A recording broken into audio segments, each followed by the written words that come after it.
konservasi penting seperti itu. Jadi membalance out, menyeimbangkan aspek pemasaran ekonomi dan pelestariannya, karena kita butuh tentunya pemanfaatan dari sumber daya laut, tapi harus dikelola dengan baik. Baik, Itu memang penting, Mbak. ya memang kerangka yang sudah dibangun saat ini ya Pak Bodro, tujuannya tentu adalah untuk mendukung pembangunan ekonomi berkelanjutan, utamanya di kawasan-kawasan Indonesia dan juga Asia ya, untuk masyarakat yang lebih baik lagi begitu. Kemudian dari framework yang sudah terbangun, tujuannya untuk apa sih Pak secara utuhnya?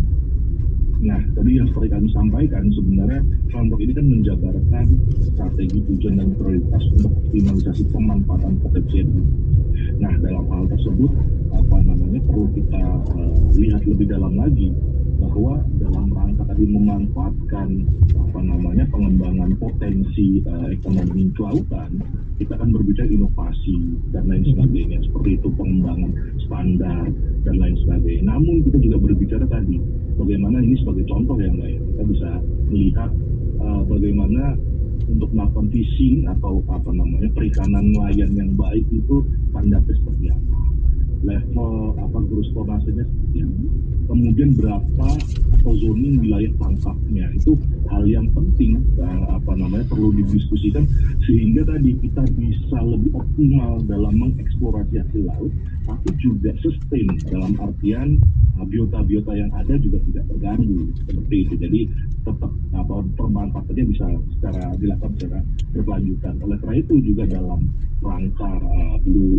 ekonomi ini kita bisa sampaikan bahwa tadi aspek konservasi itu juga cukup dikedepankan. Kita berbicara tentang terkait polusi plastik seperti itu. Nah, itu juga upaya bagaimana negara-negara ASEAN yang memiliki bibir pantai yang lumayan seperti Indonesia dan Filipina itu juga bisa berbicara atau menjaga pelestarian dan tadi mengurangi polusi daerah kelautan kita, termasuk penggunaan nanti sumber daya yang lebih ramah tentunya untuk biota atau ekosistem laut seperti itu yang terbarukan. Ya. Untuk elemen-elemen utamanya Pak Bodro, artinya inklusivitas menjadi nomor satu juga ya. Kemudian apa lagi Pak? Nah, elemen utama yang kita sampaikan tentu tadi satu hal inklusivitas dari pemanfaatan. Namun yang perlu kita dorong juga tentunya tadi bahwa silakan tempel kartu pembayaran. Silakan tempel kartu mohon tunggu. Saling terkait satu sama lain. Terima kasih, selamat jalan.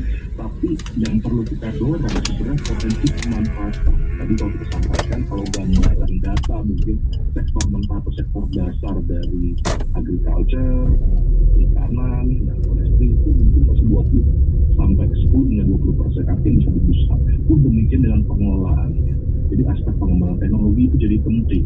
Aspek konservasi lahan yang tadi kami sampaikan, bagaimana zoning misalnya untuk contoh perikanan jadi perlu dilakukan agar tadi wilayah tangkapan juga optimal seperti itu. Nah, standar itu harus dibangun secara bersama-sama, Mbak. Karena yang punya wilayah laut kan tidak ada Indonesia. Nah, kita berbicara sebagai kawasan, tentu bila di satu kawasan dilakukan dengan tepat, di kawasan yang lain tidak terstandar, itu tidak optimal juga pemanfaatannya. Seperti jadi kita berbicara tadi kesamaan persepsi, kesamaan komitmen. Nah, itulah fungsi leaders meeting seperti itu, dia mendorong persamaan komitmen.